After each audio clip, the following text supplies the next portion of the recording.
स्वागत है आप सभी का मेरे YouTube परिवार में। आज मैं आप सभी को जाति प्रथा पर आधारित एक पुस्तक का अध्याय पढ़कर सुनाने जा रहा हूं। मैं उम्मीद करता हूं कि आप इस जानकारीपूर्ण वीडियो को पसंद करेंगे। कृपया चैनल को सब्सक्राइब करें, इस वीडियो को शेयर करें और बेल आइकन को जरूर प्रेस कर दीजिएगा ताकि मेरी आने वाली हर वीडियो की नोटिफिकेशन आपको मिलती रहे। वेद स्मृति सदाचार स्वस्य च प्रीमात्मन। यहाँ तर्क का प्रयोग करने के लिए कोई स्थान नहीं है। हिंदू को स्मृति या सदाचार का पालन करना होगा, वह किसी अन्य का पालन नहीं कर सकता।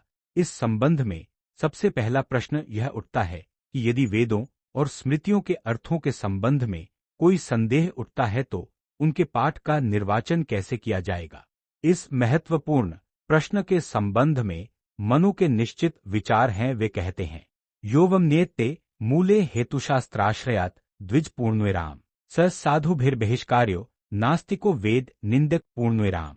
इस नियम के अनुसार वेदों और स्मृतियों की व्याख्या करने वाले सिद्धांत के रूप में तर्कनावाद को पूर्णतः निराकृत किया गया है। इसे नास्तिकता के समान ही अनैतिक माना गया है और इसके लिए बहिष्कार करने की दंड व्यवस्था की गई है। इस प्रकार जहां कोई विषय वेद या स्मृति से संबंधित होगा, वहां हिंदू तर्कपूर्ण विचार नहीं कर सकता। यहां तक कि जहां वेदों और स्मृतियों में उन विषयों पर विरोध है जिनमें उन्होंने स्पष्ट निषेधाज्ञा जारी कर रखी है, वहां भी तर्क का प्रयोग नहीं किया जाएगा। यदि दो श्रुतियों में विरोध है तो उनकी प्रामाणिकता समान मानी जाएगी। दोनों में से किसी एक का पालन किया जा सकता है, लेकिन यह ज्ञात करने का कोई प्रयास नहीं किया जाएगा कि तर्क के आधार पर कौन सी श्रुति प्रामाणिक है।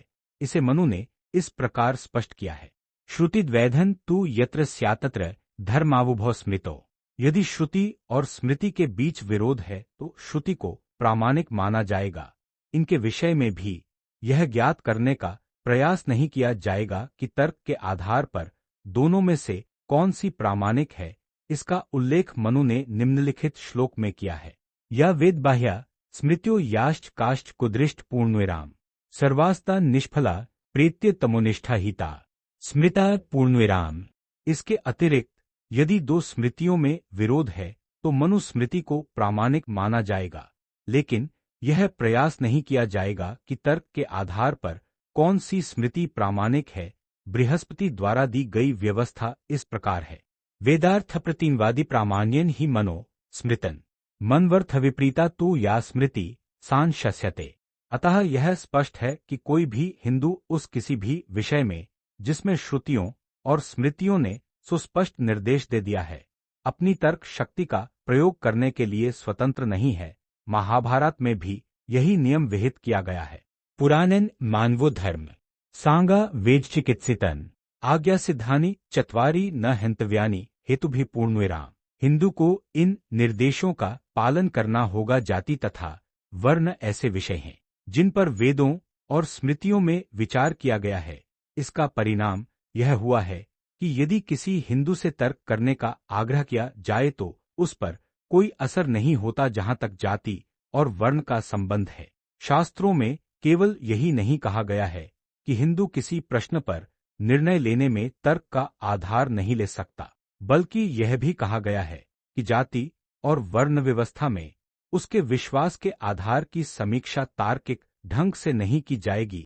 अनेक गैर हिंदू लोगों के लिए यह मौन मनोरंजन का विषय साबित होगा जब वे देखेंगे कि कुछ अवसरों जैसे रेल यात्रा तथा विदेश यात्रा में अनेक हिंदू जाति का